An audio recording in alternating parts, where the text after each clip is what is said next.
Isang Korinto Kabanata 13. Kahit na magsalita pa ako ng mga wika ng mga tao at ng mga anghel, at walang pagsinta, ako ay nagiging gaya ng tumutunog na tanso, o isang tumataginting na pampiyang.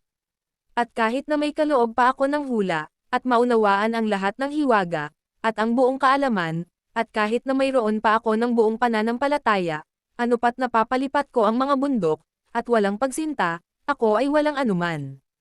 At kahit na ipagkaloob ko pa ang lahat ng ari-arian ko upang pakainin ang mga dukha, at kahit na ibigay ko pa ang katawan ko upang sunugin, at walang pagsinta, ay wala itong anumang pakinabang sa akin. Ang pagsinta ay mapagbata, at mabait, ang pagsinta ay hindi naiinggit, ang pagsinta ay hindi nagmamalaki sa kanyang sarili, hindi nagpapalalo. Hindi umaasal ng masagwa sa kanyang sarili, hindi naghahanap ng sa kanyang sarili, hindi madaling madyukan, hindi nag-iisip ng masama. Hindi nagagalak sa kawalang katarungan, kundi nagagalak sa katotohanan.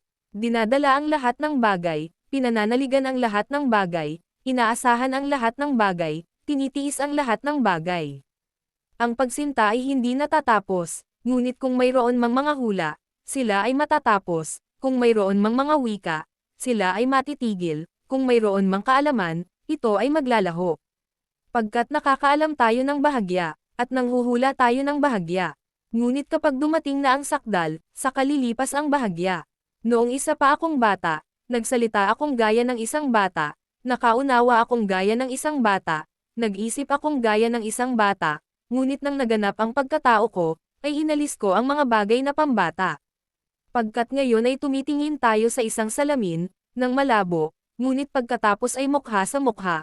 Ngayon ay nakakaalam ako ng bahagya, ngunit pagkatapos ay makakaalam ako maging gaya rin naman ng pagkaalam sa akin.